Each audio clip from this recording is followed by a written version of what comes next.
by film. 5, Stand by music. 4, Stand by announce. 3, 2, 1. And fade up. Sneaky little Robinsons. Spider-Man, hero or menace? Dear Indugo. Dobby the house elf. Who holds sway over the 5 points? I swear to God, I'll pistol whip the next guy that says shenanigans. This is my family. There's a hole in this cake. You concur? I'm a bloody Island. I'm bloody Ibiza. How about new? You crazy Dutch bastard. Mother Tucker didn't get a Dewey. Pew, pew, pew, pew. Well, welcome everyone to a brand new episode of 20 Years, 4 Beers. We are a podcast dedicated to re-watching movies from 2 decades ago while simultaneously enjoying a minimum of 4 modern beers. My name is Steve, and this is my big brother, Tim. And we are coming to you from Minneapolis, Minnesota. We have just watched and recorded our episode on 8 Mile. Go check that one out. And as usual, we sit together afterwards and discuss another film over another beer. So we refer to these as our happy hour episodes. Hey, you guys. Happy hour is from 4 to 6. During this happy hour, we will be talking about 2002's Punch Drunk Love. I had a hard time writing this description, by the way, because this is a hard movie to talk about. It's nonsensical. Yeah. Punch Drunk Love is the story of Barry Egan, a socially awkward man with 7 controlling sisters who finds himself in trouble with a shady company after calling their phone sex line in a moment of loneliness.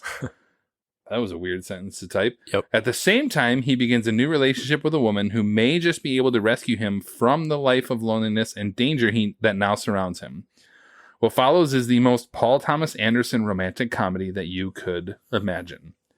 The film is written and directed by Paul Thomas Anderson and stars Adam Sandler, Emily Watson, Philip Seymour Hoffman, misspelled, The Philip? I hope it's not the Philip. No, Seymour. I'm now realizing it's misspelled. Anyway, Ana Luis Guzman. Think you can be a pervert and not pay for it? Don't you say that to me. You called a phone sex. Shut up. I didn't do anything. I'm a nice man. I mind my own business. So you tell me that's that before I beat the hell from you. I have so much strength in me, you have no idea. I have a love in my life.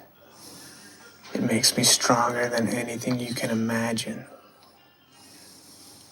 I would say that's that, Mattress Man.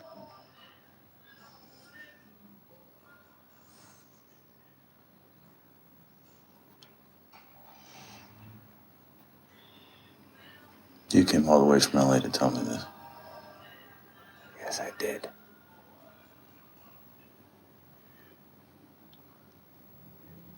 Tell the cops? No.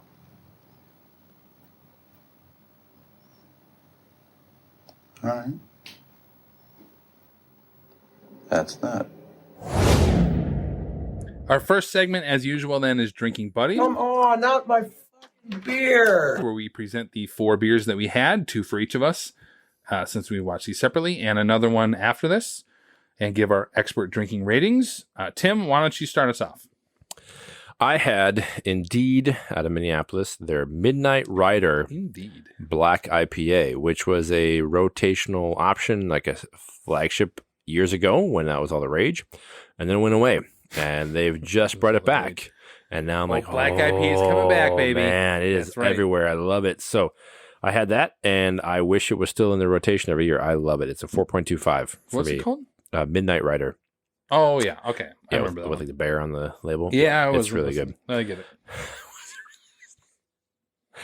Are you paying attention now? Anyway, then I had Modest out of Minneapolis. Their Dream Yard Hazy IPA, and have not had that for this. Really? I have not had it in my fridge in probably a long time. Surprised and you it was had that. You might have, but I have not. No, but even just I never buy it from Modest. No. Ever. Like no. Yeah, that's why I was like, I haven't had this. I mean, Dream Yard is good, but I just don't buy their Yes. beers. So Well, that- what'd you think of it, Tim? It's a 4. I don't seek it out, but it's just solid. I really like There you that. go. So it's a good option. You know what's great about recording in front of people is Yes. when they're both on their phones and Yes. active listening. Please enjoy your phone. You don't I really have to. care. Yeah. I It's not just- like, you know, yeah, fine. you don't have It's to fun. stop. It's fun. I it's get just, it. you haven't seen the movie, I'm used so to that it's from like, her, not from you, BT. yes. We were talking about the not listening to each other. That's true. I Yes. wasn't listening either. Yes. So I had a beer. Come at I'm not me. even a star of this show. Aren't you, though? Oh, you are. Always. Oh, Mother Tucker. All right, so I had the we had together the 365 Days of Incidents from Falling Knife Brewing Company, their 2022 version of that, which is outstanding. It's a triple IPA, 4.5 out of 5. That was outstanding. Oh, it's so good. And then I also then had one I think you had on a different happy hour recently, the Scream Double IPA. Oh, From you went across the border. no, I had one left, and I'm like, it was sitting in the back of my Play fridge. some I'm like, taps. I was like, I gotta drink it at some point. It's only gonna get worse from here. It's Down not a to the ear. Dogfish Head that apparently gets better with age. Outstanding double IPA. It's 4.5 out of 5. And then And- tonight, yes, we what are do we got? having in this episode from Falling Knife, their Kaiju Smash. The Tropical Fruit Sour with peach, calamansi, pineapple. Calamansi orange. Thank you. Yeah. It's a key word they left out of it, but pineapple and caracara. It's good. Caracara is also a lime, I think. I think we talked about that. Yeah. Yeah. It's, lime thing. It's really good. It's It is really it's good. like a I had it 4.25. On our next happy hour, I had it on that one, so we'll talk about it a little bit. But it is really good. Yeah. I have a 4 out of 5 on that one. I think it's 4.25. It's really good. All right, so our next segment then is the social network, If you guys were the inventors of Facebook, you'd have invented Facebook. where we take a look back at the critical and fan reception from 20 years ago. I didn't, but Tim did. So, Tim, what are we looking at in terms of critical Indeed. and fan reception from 20 years ago for Punch Drunk Love? IMDb rating is 7.3 out of 10. Angie Arago. Yeah, it was a pretty high rating for a movie that seems Especially for so weird. off-putting, but Angie Arago? Arago Is a real name? it is. Sure, nice. Empire Magazine said director Paul Thomas Anderson has a firm grip on Adam Sandler's dangerous essence and draws it out in an astonishing performance. Charles Taylor of Salon.com said, by turns irritating, strange, and finally entrancing, Punch Drunk Love is something we haven't seen before, a manic depressive romantic comedy that aspires to the soul of a musical. And then Roger Ebert, Wow. Big Man Raj, had 3.5 out of 4. Well, yeah, Paul Thomas Anderson. So True. right? But said Punch Drunk Love is above all a portrait of a personality type. Barry Egan has been damaged, perhaps beyond repair, by what he sees as the depredations of his domineering sisters.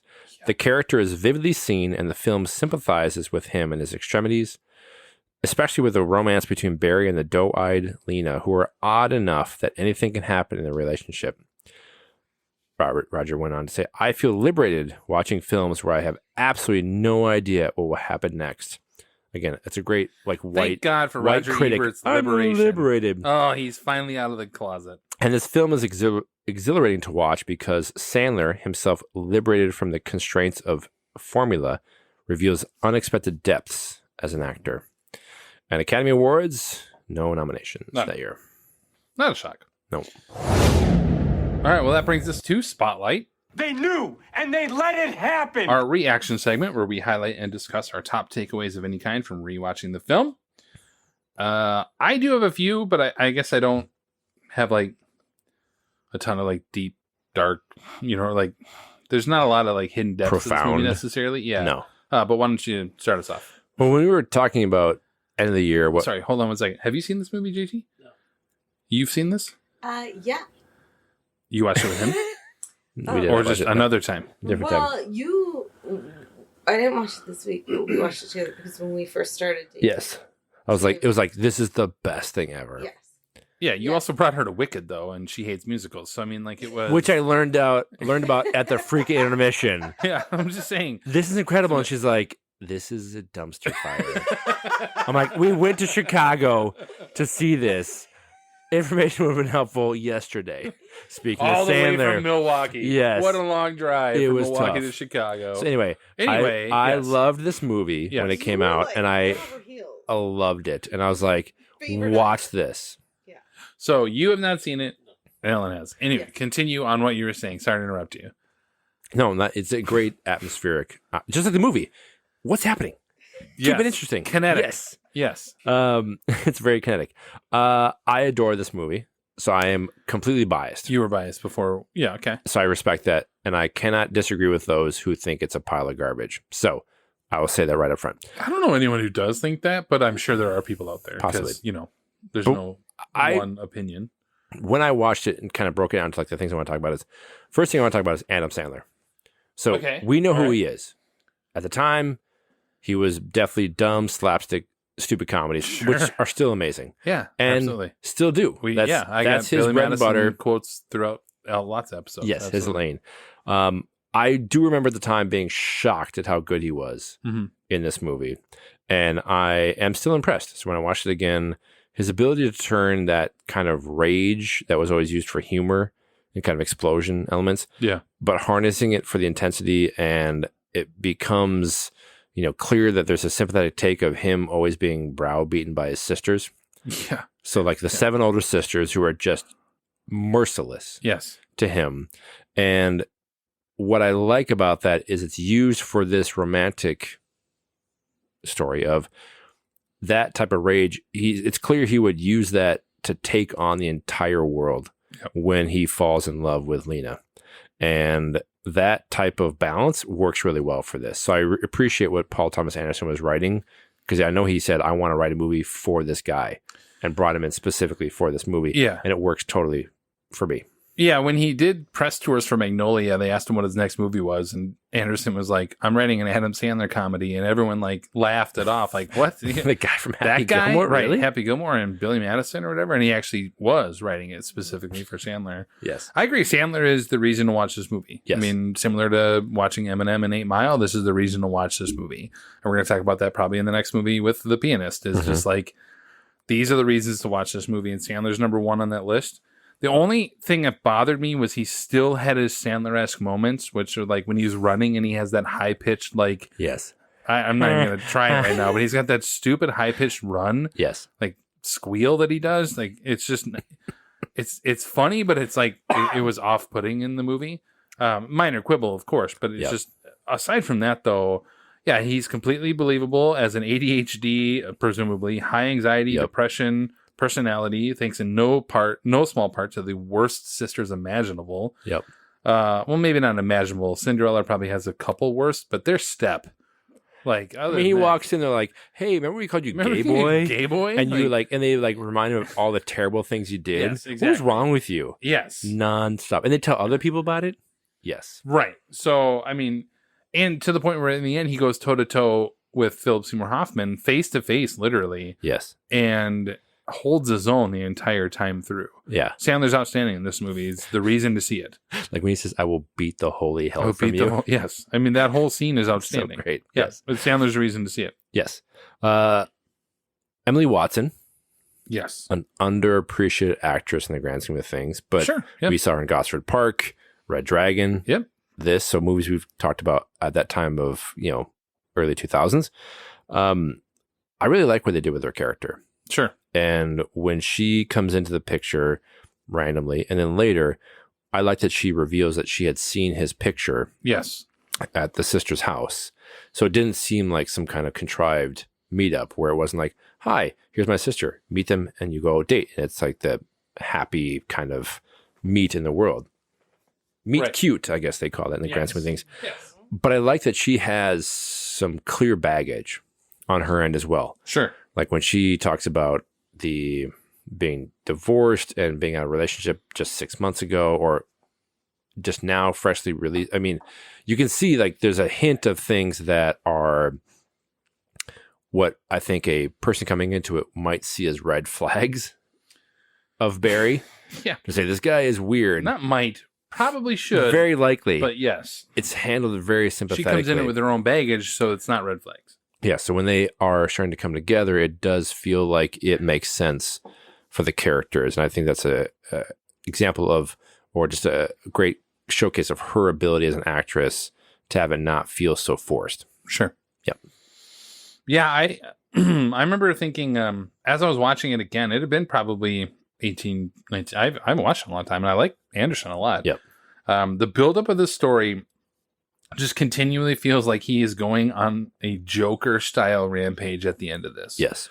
The first 30 minutes, you're like, he's going to kill everyone in this movie. Yeah. That's what the type of movie is. It's kinetic, as we talked about. It's hard to follow sometimes, and honestly can get frustrating. Yes. At times, and that's on purpose. And I do kind of mean it in a good way, and I'll get back to that later. It just builds through the entire, like, the editing, the music is outstanding by John Bryan. The constant annoyance that Barry has to work with, he's just like surrounded by that. Yes. And as you're watching it, you feel it in the movie. It's on purpose, right? Like the editing's all of that. You're just like, what am I watching right now? And why am I watching this? Yes. There's no letdown. It's just constant as it goes. And I think it's all on purpose, right? So that once Barry finally accepts the way he feels about Lena, that scene in the hotel room in Hawaii hits so much harder because you're just like, I've had to sit this entire chaos and I want to kick some windows out right now like he does or whatever it is. Yep. And that moment, that scene is so good. Yes. That just little scene where they're in the hotel together and he's just looking at her and you're like, oh, it clicked. Yes. It has now clicked for Barry. And whatever was the problem before this is now gone. It's just, it's just gone. That is such a testament to Anderson's filmmaking, in my opinion, that you feel this entire way through the way Barry feels. And it's not like told to you. You have to experience it along the way. To me, that's the sign of the music choices they make in this. So we talked about John Bryan. And for those that aren't movie geeks like us, when Magnolia came out from Paul Thomas Anderson in 1999, I remember seeing it on a Friday, and I texted you, and I was like, we're seeing it tomorrow night. Yeah.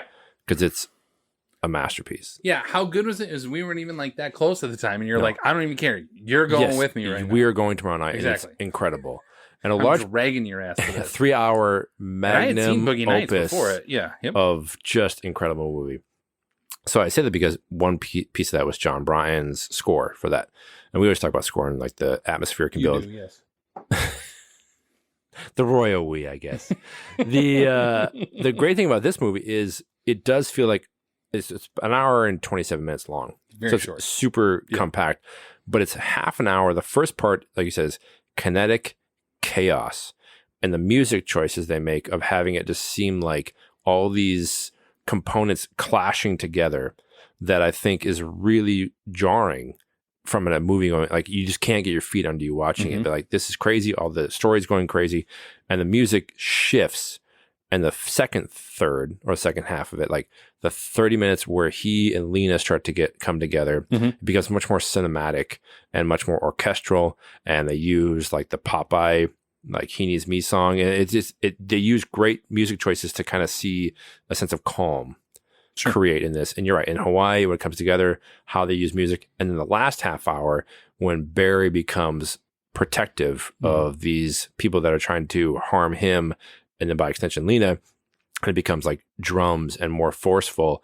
It is a hard shift in all three parts of this movie that I think it's just amazing what they're able to do from just the writing, but also the music creates the atmosphere and the experience. This is a hardcore atmospheric experience from a romantic movie. It's not like a run-of-the-mill like romantic comedy. It's very different. Do you know that John Bryan actually wrote the music as the movie was going?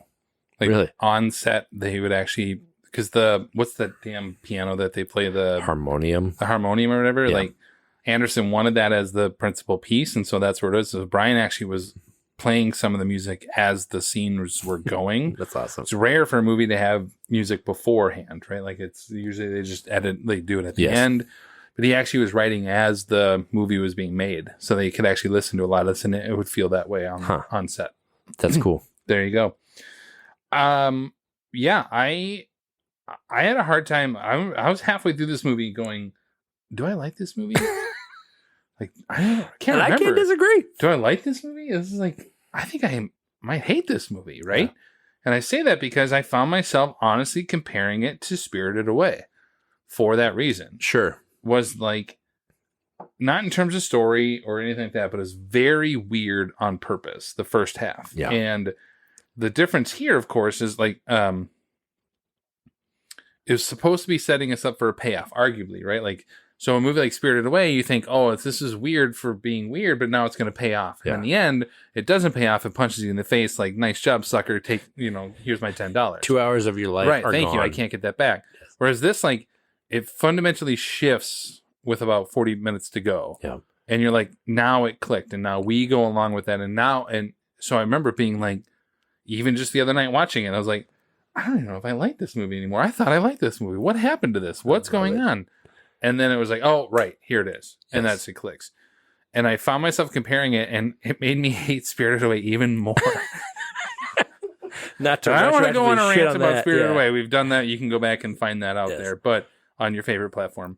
But it is like, what a difference of emotion this was after watching it. Like saying, it is a romantic movie. It doesn't feel like a romantic movie for the first half of this movie, but it is, right? In the end.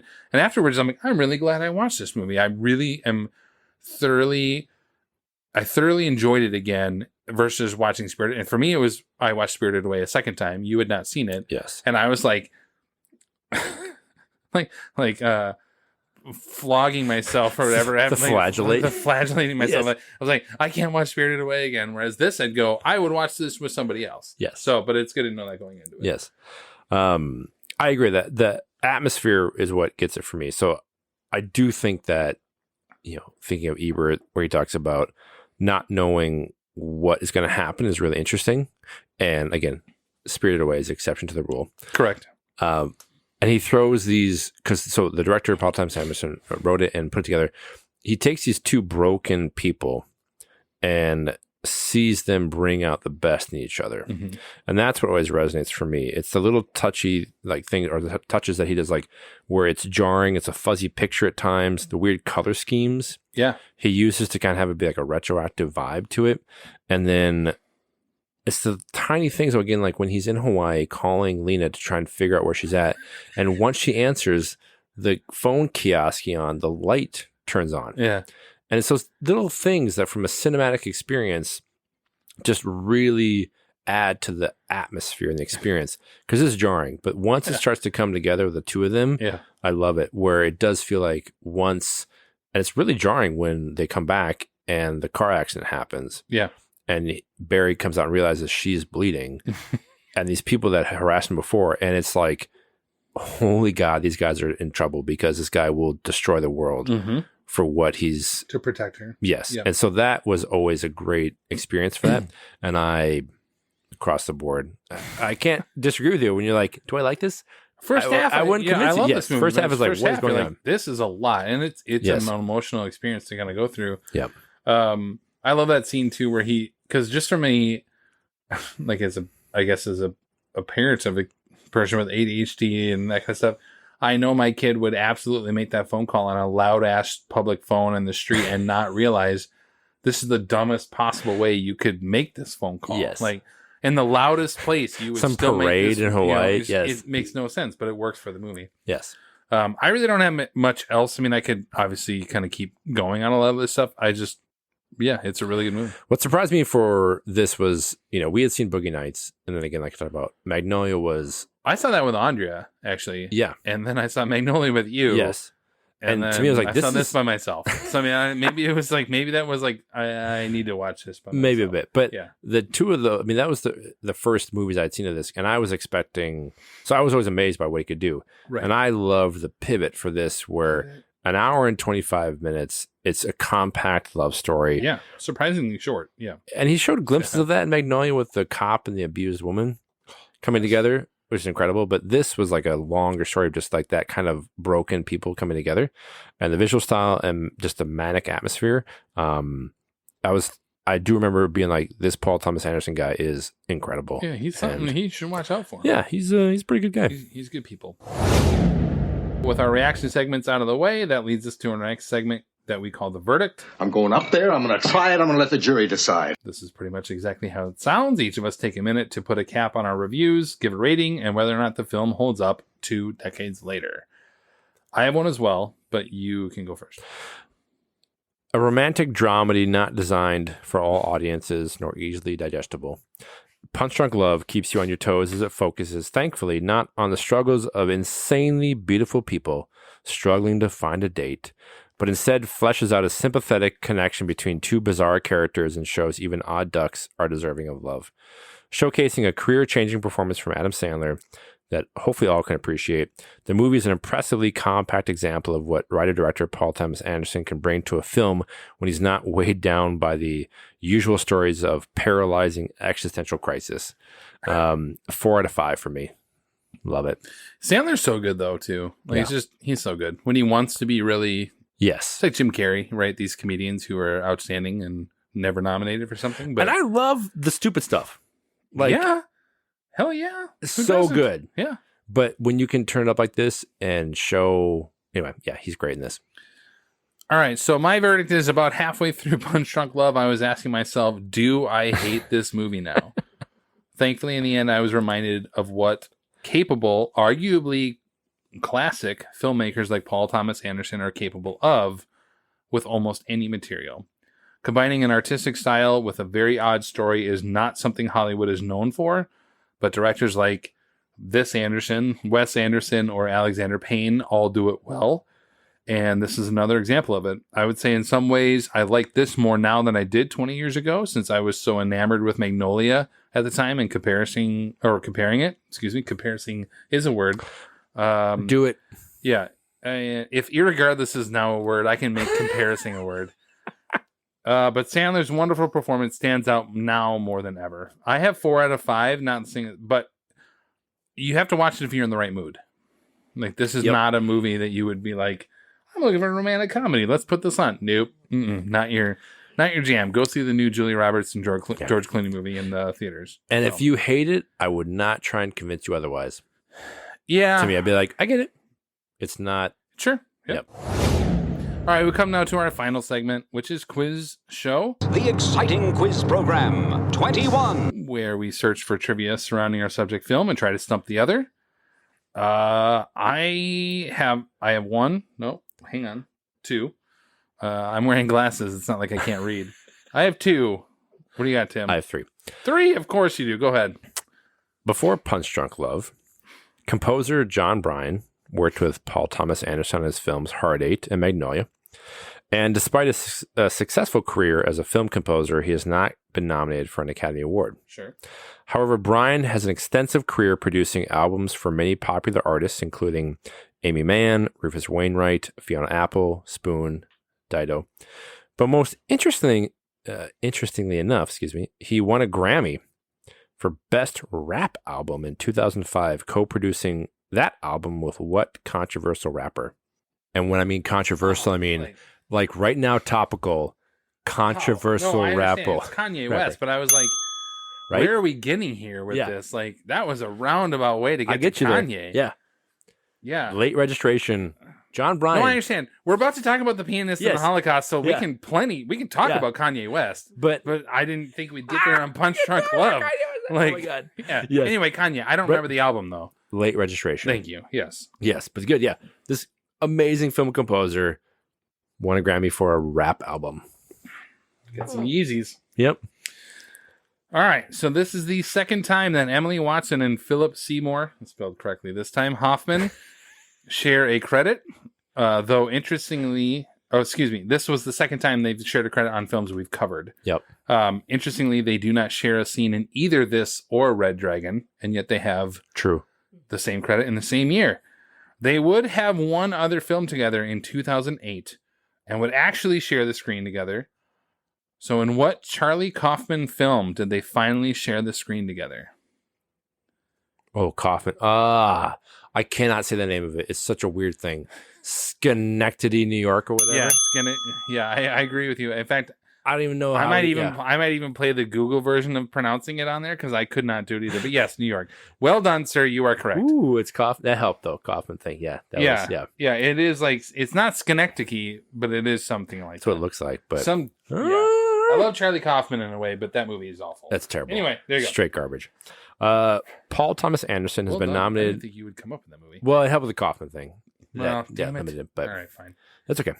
Paul Thomas Anderson has been nominated for 3 Best Director Academy Awards, but he has not won any of those for films, nor did those 3 films win Best Picture those same years. However, he has the distinction of being the only film director to win the Best Director prize at the 3 major European film festivals. I'll get you there. Can you name the films that was nominated? I'll give you the city and year. What? Cannes, 2002. Okay, so Punch Drunk Love. There you go. Okay. Berlin, 2007. 07? Wait, what? That's not The Master, is it? Well, spoiler, Venice, That's 2012. Venice. Okay. Oh, I'm sitting here thinking like, what's 07? Oh no, yeah. Sorry, that's There Will Be Blood. There you go. I'm like, you'll get there. Yeah. Like, what? One of the best performances anyway. Yeah. So yeah, you like that? No. Especially because my next question is, how many films did Philip Seymour Hoffman star in that were directed by Paul Thomas Anderson? Ooh. Good okay. God. So I'm not going international in this shit. I'm literally like, oh my God. I don't mess around with this, but anyway. There you go. Even though how my many trivia, times did Philip Seymour Hoffman, spelled correctly, act in a Paul Thomas Anderson film? Boogie Nights, Magnolia, Punch Drunk Love, The Master. I don't know if he was in Hard 8. I'm gonna guess that he maybe was. I'm gonna say 5. Damn it, you're right. And it was Hard 8 was actually correct. Oh, I was like, because he wasn't after that. He didn't work with him the other stuff. Yeah, because he died, Tim. Thanks. Yeah, I know, in 2012. Good God. Thank you. Read the room, man. He died. Oh, my God. There you go. Yes, you are correct. This is probably one of this is worse than the last bullshit question you had? But this is one of my favorite things that we've stumbled across in our efforts here. So well, no, it's part of like things you don't think about with this trivia stuff, Gotcha. the podcast. Right, continue. Adam Sandler's obviously a well-known actor for his movies, from his years on SNL, and for his comedy albums. Like he's fine. The albums are amazing. Yes. Yet his acting debut was in a 4-episode stint as a friend of the main character's son on what influential 1980s sitcom? And I did not know this until this. Yeah. Think of the probably most prominent family 1980s Well, it's got to be sitcom. Family Ties or like Growing Pains or something. Like, I mean, what are you talking about? Family? The son of the main character's best friend? Yeah, the best friend of the son. I don't know, Cosby Show? Yes! I thought I was supposed I'm sorry, I thought I was supposed to delete Cosby Show from my memory. Again, we've talked about separating the creation. Oh yeah, and we will with Roman artwork. Polanski. We on the will next movie indeed too. on the next one. Yeah. Absolutely. Yeah. But yeah, the There you Cosby go. Show. He played Smitty, the friend of Did Theo you know Huxtable. No, but when you were like, it's got to be Family Ties. I don't know. I mean, There's come gotta on, be- There's another family. There's lots of family shows throughout the 80s, Yeah, though. and I'm the racist. Yeah, Yeah. yeah. Forget the black family. Yeah. I was told to forget that show. Yes, that's true. Yeah, but how crazy is that? I had no idea. Are you? What's the woke mob quote? Yeah. Are you? Are you a victim of the crosshairs woke mob? Yeah, Yeah. exactly. See, But yeah, I am before the SNL, he was on the Cosby Show. I got a lot of editing to do in this episode. Because the first like 13 minutes is just yeah, complete, cut that total off. garbage. Yeah. But the rest is gold. Oh my God, it's comedy gold, Amelie. So that actually brings us, obviously, to the end of our happy hour episode on Punch Drunk Love. If you haven't already, please go back and listen to our previous episodes, all featured on your favorite platform. And stay tuned for another happy hour episode on The Pianist, as well as 3 new apps coming in December. We want to say thank you for taking the time to listen and for clicking that like or subscribe button on your devices. Find us on Twitter at years_beers and on Facebook, or head to 20years4beers.com. This has been 20 Years, 4 Beers. My name is Steve. I'm Tim. And thanks for listening. Thanks. Oh, he's finally out of the closet. Information would have been helpful yesterday. If irregardless is now a word, I can make comparison a word. I'm not going international in this shit. Pew, pew, pew, pew.